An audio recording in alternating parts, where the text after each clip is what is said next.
ایران کی صفاق اسرائیل پر ایک بار پھر میزائلوں کی برسات، تہران کا صہیونی ریاست پر جوابی حملہ، تل ابیب اور حیفا کو نشانہ بنا دیا، دارالحکومت اور یروشلم میں دھماکوں کی آوازیں، سائرن گونج اٹھے، ایک میزائل شمالی اسرائیل کی عمارت پر لگا، ایران کی اسرائیلیوں کو صہیونی ریاست چھوڑنے کی تنبیہ، کہا جان بچانی ہے تو اسرائیل چھوڑ دو، طاقتور میزائل حملہ ہو رہا ہے، آپ جلد ہی زبردست تباہ کن طاقت کے میزائل حملے کا نشانہ بنیں گے، جو بھی ہتھیار بنانے والے پلانٹس اسرائیلی فوج کی مدد کرنے والے اداروں کے قریب موجود ہیں انخلا کر لیں۔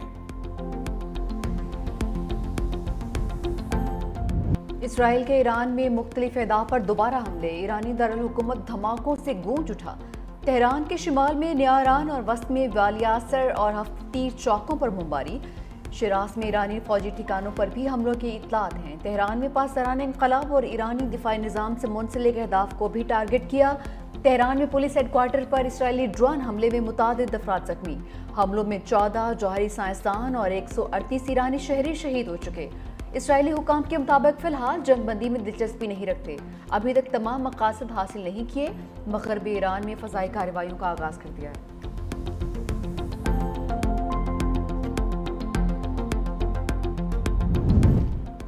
ٹرمپ نے آیت اللہ خامنہ کے قتل کا منصوبہ مسترد کر دیا، برطانوی خبر ایجنسی رائٹرز کا انکشاف، کہا امریکی صدر کے سامنے ایرانی سپریم لیڈر کے قتل کا منصوبہ رکھا گیا جسے ویٹو کر دیا گیا، امریکی انتظامیہ کے 2 اہلکاروں کی رائٹرز سے گفتگو، اسرائیلی وزیر اعظم نیتن یاہو کا منصوبے سے متعلق سوال پر جواب دینے سے انکار۔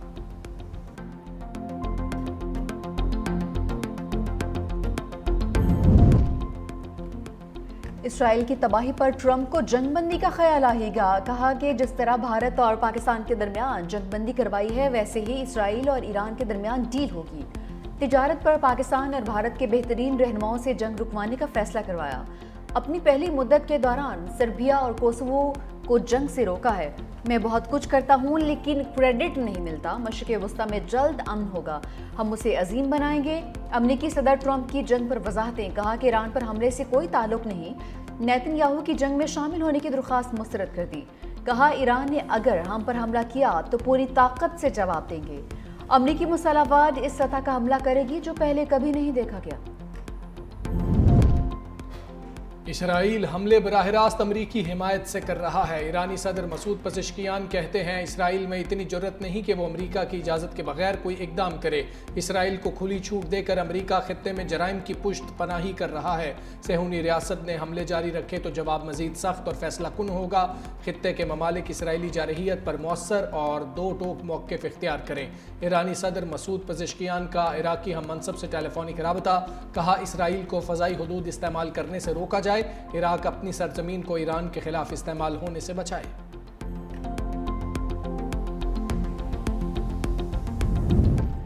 امریکی صدر ٹرمپ اور ترک ہم منصب کے درمیان ٹیلی فونک رابطہ، اردوان کا اسرائیل ایران جنگ پر ٹرمپ کے بیان کا خیر مقدم، کہا تنازع خطے کو آگ میں جھونک سکتا ہے، فوری روکنا ہوگا، ترکیہ کی ایران کے جوہری مسئلے کے حل کے لیے سفارتی کردار ادا کرنے کی پیشکش، بولے دونوں جانب ناقابل تلافی معاشی اور انسانی نقصان ہو چکا، صرف سفارتکاری ہی مسئلے کا حل ہے، ایران اور اسرائیل معاہدہ کریں گے، بات چیت جاری ہے۔ غزہ کو کھنڈر بنانے والا اسرائیل خود کھنڈر بن گیا، نیتن یاہو کا ایران کے ہاتھوں تباہ شدہ علاقوں کا دورہ، اسرائیلی وزیر اعظم کی ایران کو دھمکیاں، کہا اسرائیلیوں کو ہلاک کرنے کی بھاری قیمت چکانا ہوگی، ایران جوہری قوت بن گیا تو پھر ہمیں کتنا نقصان پہنچائے گا، تہران اسرائیل کے وجود کے لیے خطرہ بن چکا، ایرانی حکومت اس وقت بہت کمزور ہو گئی، ایران میں حکومت کی تبدیلی متوقع ہے، ہم نے ایران کی قیادت کو نشانہ بنایا، نتنز میں جوہری تنصیبات کو تباہ کر دیا، ہم نے اصفہان ری ایکٹر تباہ کر دیا، اصفہان ری ایکٹر کے بغیر جوہری ہتھیار بنانا ناممکن ہے۔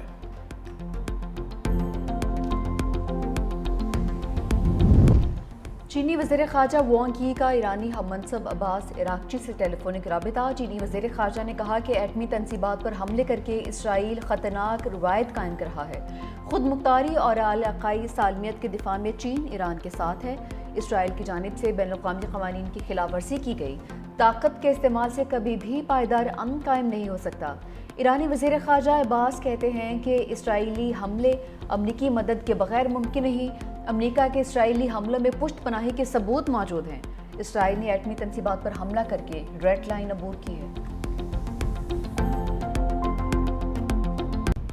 ایران اور عراق میں ہزاروں پاکستانی پھنس گئے۔ ایران سے 450 پاکستانی زائرین کا انخلاء مکمل کر لیا۔ نائب وزیر اعظم اسحاق ڈار کہتے ہیں ایران میں مقیم پاکستانی طلباء کے انخلاء کے لیے انتظامات کیے جا رہے ہیں۔ پہلے مرحلے میں 154 طلباء کو نکالا جائے گا۔ ایران میں پاکستانی سفارتخانہ عراق میں پھنسے زائرین سے بھی مسلسل رابطے میں ہے۔ نائب وزیر اعظم اسحاق ڈار سے ترکی کے وزیر خارجہ کا ٹیلی فونک رابطہ، دونوں کا ایران کے خلاف اسرائیلی جارحیت پر تشویش کا اظہار۔ اسحاق ڈار کی اگلے ہفتے استنبول میں OIC وزرائے خارجہ اجلاس میں شرکت کی یقین دہانی۔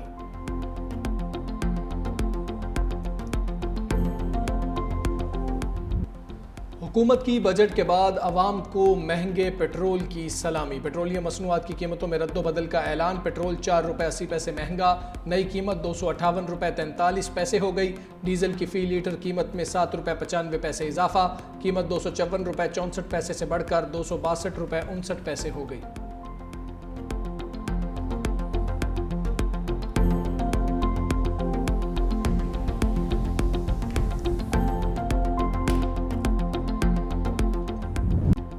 ٹیکسٹائل سیکٹر میں 15 لاکھ بیلز کی انڈر رپورٹنگ کا انکشاف۔ سینٹ کی قائمہ کمیٹی خزانہ کا سلیم مانڈوی والا کی زیر صدارت اجلاس۔ FBR نے کہا ٹیکسٹائل سیکٹر کی بھی کیمروں سے نگرانی کی جائے گی۔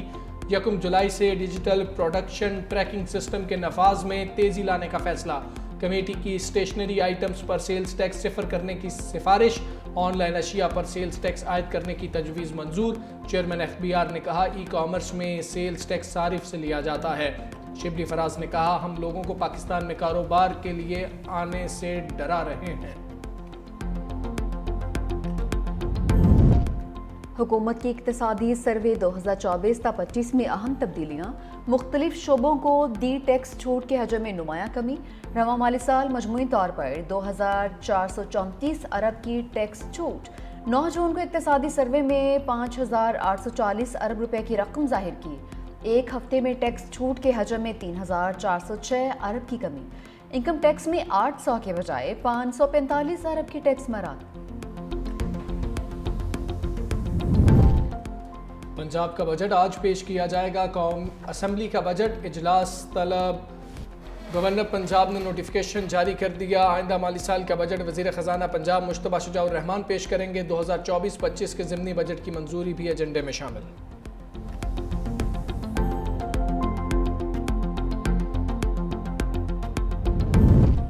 تحریک انصاف کا ملکی معیشت پر وائٹ پیپر جاری کرنے کا اعلان۔ PTI پنجاب کے چیف آرگنائزر عالیہ حمزہ کہتے ہیں فارم 47 کی حکومت نے مشکل حالات پیدا کیے۔ بجٹ کے تمام اعداد و شمار جعلی حکومت کی طرح بوگس ہیں۔ چوری سے آنے والے اب ہیرا پھیری کر رہے ہیں۔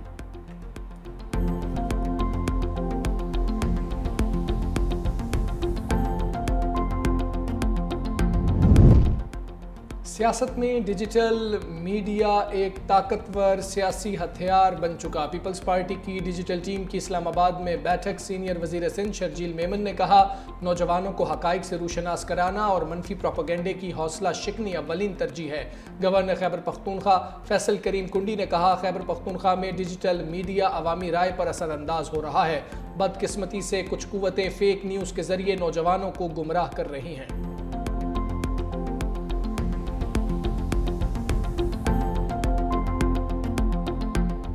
گرمی کنٹرول کرنے کے لیے بادلوں کی ڈیوٹی لگی ہے۔ پنجاب اور سندھ میں رم جھم سے گرمی کی شدید لہر میں کمی۔ بہاول نگر میں سب سے زیادہ 8 ملی میٹر بارش ریکارڈ۔ اوکاڑا، ساہیوال اور ٹوبا ٹیک سنگھ میں بادل برسے۔ وہاڑی، علی پور، پتوکی اور پاک پتن میں بھی جھڑی لگی۔ لاہور میں دن بھر گہرے سرمئی بادلوں کا بسیرا رہا۔ آندھی سے موسم خوشگوار۔ میاوالی میں مٹی کا طوفان، دن میں رات کا منظر۔ تھرپارکر، نواب شاہ، گھوٹکی اور نوشہر و فیروز میں بارش ہوئی۔ پنجاب، خیبر پختونخوا، سندھ اور بلوچستان میں آج بھی بارش متوقع ہے۔ سندھ اور بلوچستان کے بعض علاقوں میں گرمی برقرار۔ نورپور تھل اور دھربت میں درجہ حرارت 48 ریکارڈ۔ جہلم اور بھکر میں 46، جوہر آباد اور جیکب آباد میں 45 ڈگری سینٹی گریڈ رہا۔